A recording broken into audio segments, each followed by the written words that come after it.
y'all. It's Midweek Mini time again. The show that's different every time you hear it. Yep. I'm Mitch Lawrence, and that's my wife, Leah Lawrence. Hey, y'all. And we're going to talk about something interesting this week. I get to pick the topic and regale Leah with it. That's exciting. Isn't I that like exciting? it when you do the work and I don't have to. There wasn't much work involved, thankfully. So this is something. So happy for you. This is something that I'm actually interested in, and now you have to listen to it and pretend to be interested as well. I'm much better at doing that than you are. Let's see. be fair. All right, what we're going to talk about this week is a baseball-related story, Leah. Ooh. Are you excited? I've actually told you a little bit about it, so you won't be too surprised. Okay. We're going to talk about a man named Dock Ellis. Who is Dock Ellis? Dock Ellis was a pitcher in the major leagues for, about 11 years, 68 to 79. Because he sounds like an old-timey, like, out west sheriff-y kind of name, Dock Ellis. Not at all. He played for 5 teams in that time frame, most notably for the Pirates. And the Pittsburgh Pirates, were a historically great team in the 60s and 70s, the late 60s, early 70s. They won 3 World Series in that time. Dock Ellis was on one of them in 1971. Let me see what else I want to talk about. I mean, the Pirates were a really big deal. They were the first team in Major League history in 1971 to field all 9 players as non-white, like minorities or black players. They had all Latinos and black players in their starting lineup. First team ever, and it took until 1971 to do that. Jesus. Yeah, that's a pretty big awesome. deal. Well, I'm laying this out for you for a reason. They also had one of the greatest players ever in Major League history on that team, Roberto Clemente. You may have heard that name before. I have. I actually know that one. Yeah, he's the only player ever to have exactly 3,000 hits. And the only reason he only has 3,000 hits is because he died in an airplane crash while delivering... Don't be so shocked. Well, fuck. Well, he ended the season with 3,000 career hits, and he died delivering earthquake relief supplies to Nicaragua. He was a very charitable person. Was he Nicaraguan? No, he was Puerto Rican, I believe. Okay. And the award for basically the most charitable person every year is now called the Roberto Clemente Award because of that. Okay, that's probably why I've heard his name before. Most likely. You can only win it one time. Every player can only win it one time, but they get it every year. So I tell you all this, I lay out this stuff about the Pirates and how they were pretty revolutionary. Question. Kind of. Go ahead. Are they still around? Because you don't hear about the Pirates. Well, they haven't really been good for a very long time. Okay, but they were very good in the 60s and 70s, and yes, they are still around. Okay. Well, Dock Ellis was really famous while he was playing. He was one of those players that had a really important career while it was going on. And pretty much when it ended was when his baseball life ended. And nobody really talked about his baseball life anymore, except for one thing, and we're going to get there. So Dock Ellis was a big proponent of free agency, which is a big deal in baseball now. Because baseball was, you hear it talked about in this documentary I'm going to mention quite a few times. They basically called it indentured servitude because people weren't getting paid a lot. They were pretty much chained to the teams that drafted them. And he was a big proponent and a big motivator for cultural change in that way. He was also heavily involved in the African American community. He got in trouble with the commissioner for wearing hair curlers to practice at one point. Yeah, Dock Ellis was a big guy, big figure in baseball while it was going on. Yeah. So let me just go ahead and bring up the documentary I watched. It's on Prime Video if any of y'all want to watch it, and I recommend it. It's awesome. It's called No, a documentary, and documentary is spelled DOCKUMENTARY. It's really interesting. Why no? Because Dock Ellis threw a no-hitter against the San Diego Padres on June 12th, 1970. This is the big deal, because Dock Ellis was allegedly tripping on acid when he did that. That's what he says. That's what pretty much everybody else says when it happened. You know, some people are like, there's no way. But it's pretty much accepted that Dock Ellis dropped acid and pitched a no-hitter. Let me tell you what a no-hitter is, just for anyone who's not a big sports fan. So you can throw a no-hitter and have people on base. You can walk hitters, you can hit batters, they can get on an error by the fielders. But if it's not a base hit, it is a no-hitter. No-hitters are very rare, not as rare as, say, a perfect game, and that's where nobody gets on base. But, like Randy Johnson, for instance, one of the best pitchers ever, threw a no-hitter in like 1990 and walked 9 batters. So there were 9 people on. Dock Ellis did the same thing in this LSD game. He walked 8 people. The bases were loaded a few times. There were people on base constantly. So let's get into what Dock Ellis said happened, okay? They flew into San Diego on Thursday. Let me see. I got it in my notes right here. On Thursday, June 11th. Remember, the no-hitter was June 12th. He asked his coach, can I just, go home? I think he lived in L.A. or something like that. Coach said, yeah, sure. We're not playing until tomorrow or something. So he goes to a friend's house, and his friend and friend's girlfriend were there. Dock Ellis said when he got in the car at the airport, he went ahead and dropped LSD because he knew that it would kick in when he got to L.A. Mm-hmm. So he dropped LSD and then drove to L.A. from San Diego. He said that he used LSD 2 or 3 times while he was there. And then on Friday, June 12th, the day of the no-hitter, at about noon, he took another hit thinking it was still Thursday. Oh, no. Right. And then about 2 hours later, the friend's girlfriend said, hey, aren't you supposed to pitch tonight in San Diego? And he said, no, that's tomorrow. She said, you mean Friday? And he said, yeah. She said, today's Friday. And he said, what happened to Thursday? Like, that's a quote from him. Oh, bless it. What happened to Thursday? Or what happened to yesterday? LSD ate your Thursday. Right. So he immediately somehow got a plane, flew to San Diego, got to the ballpark at 4:30, and the game was at 6:05. Okay. And then he proceeded to absolutely, I won't say dominate, because he did walk a bunch of people, but he completely shut him down. And a no-hitter is very difficult to do, y'all. Baseball is a game of very precise movements and very consistent movements. And if you're tripping on LSD, I don't know that you can do that. But I got this quote from his Wikipedia page. This is him telling what he can remember from the game. And it's kind of a long one, so let's just go ahead and do it. Okay, ready? Yes. Here we go. I can only remember bits and pieces of the game. I was psyched. I had a feeling of euphoria. I was zeroed in on the catcher's glove, but I didn't hit the glove too much. I remember hitting a couple of batters, and the bases were loaded 2 or 3 times. The ball was small sometimes. The ball was large sometimes. Sometimes I saw the catcher. Sometimes I didn't. Sometimes I tried to stare the hitter down and throw while I was looking at him. I chewed my gum until it turned to powder. I started having a crazy idea in the 4th inning that Richard Nixon was the home plate umpire. And once I thought I was pitching a baseball to Jimi Hendrix, who to me was holding a guitar and swinging it over the plate. They say I had about 3 or 4 fielding chances. I remember diving out of the way of a ball I thought was a line drive. I jumped, but the ball wasn't hit hard and never even reached me. So that's it. Pretty much everything he had to say. Now, I do want to say that he was never really proud of doing this. He didn't exactly mean to. He did take a lot of drugs and he drank a lot. But he had said, I was high every time I went on the field. And what he meant by that was he took these things that they called greenies, which were amphetamines, basically. Speed is what they used to call it. Yeah, drugs have always been a giant part of baseball. Everybody knows about the steroid era from the 90s to the early 2000s. Well, amphetamines especially have always been a really big part of baseball. They all did it. Just to reiterate about drugs being so big in baseball, there was a giant cocaine thing in the 80s in baseball. Like, a bunch of players went on trial for doing cocaine, especially the Mets. You should look into the 80s Mets, Leah, the New York Mets. They were insane. It's really interesting. Doc, like I said, wasn't really proud of this.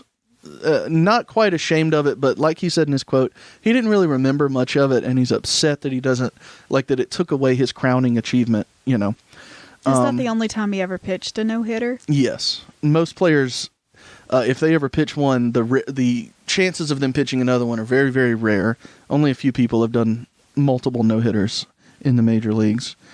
Dock Ellis continued to struggle with drugs and alcohol for a while, and then he cleaned himself up, and he actually became a drug counselor and fought pretty hard, advocated heavily for a drug program in baseball because he was there for all of that drug stuff throughout the 70s, leading up to the 80s when cocaine became such a big deal. And he died in 2008.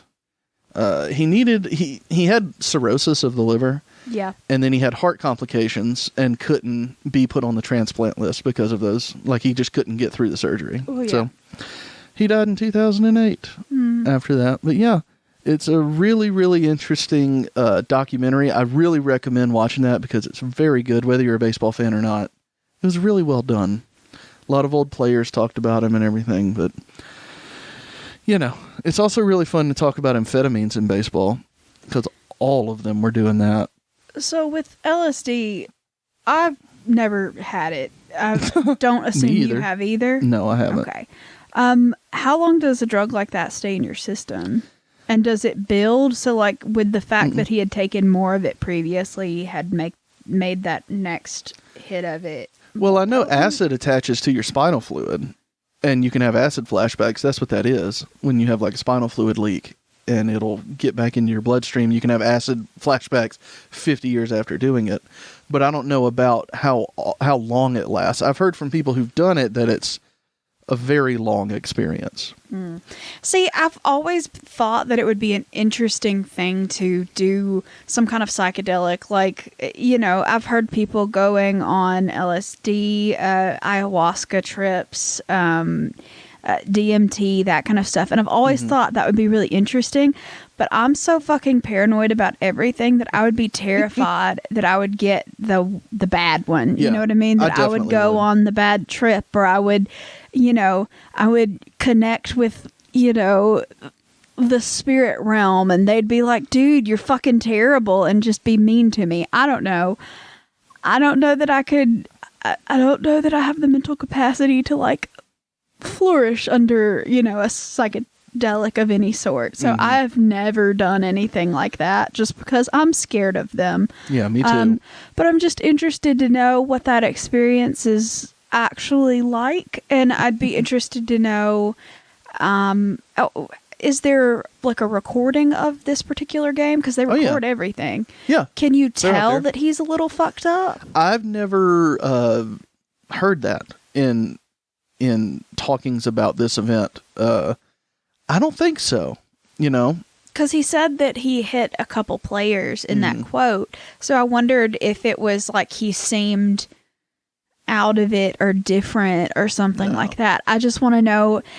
I mean, I assume that it was easier for him to maintain composure because it's something that he did all the time. So, like, it wasn't a random thing. Like, he wasn't fishing for the first time or something in front of an audience. This is something that he's incredibly talented at, and the muscle memory is there that he could probably continue to function and do it regardless of how his higher brain functioning was functioning. You know, it's muscle memory kind of stuff. But I wonder if, like, there was any, like, timing being off or different or something that people that knew him could tell, or if he was just, like, completely chill and under control kind of stuff. I don't believe so. I don't remember that from watching the documentary.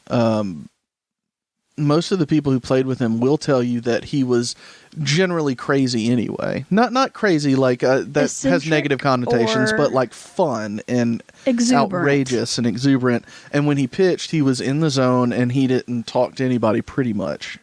You know, I remember one thing from the documentary. One player after the first inning, which a lot of people will say this just to joke around, after the first inning, he said, "Hey, Doc, you got a no-hitter going?" And then a couple innings later, he was still going, and he was like, "Hey, still got that no-hitter going." So he was like there enough to understand what was happening. Also, that's a big thing about it.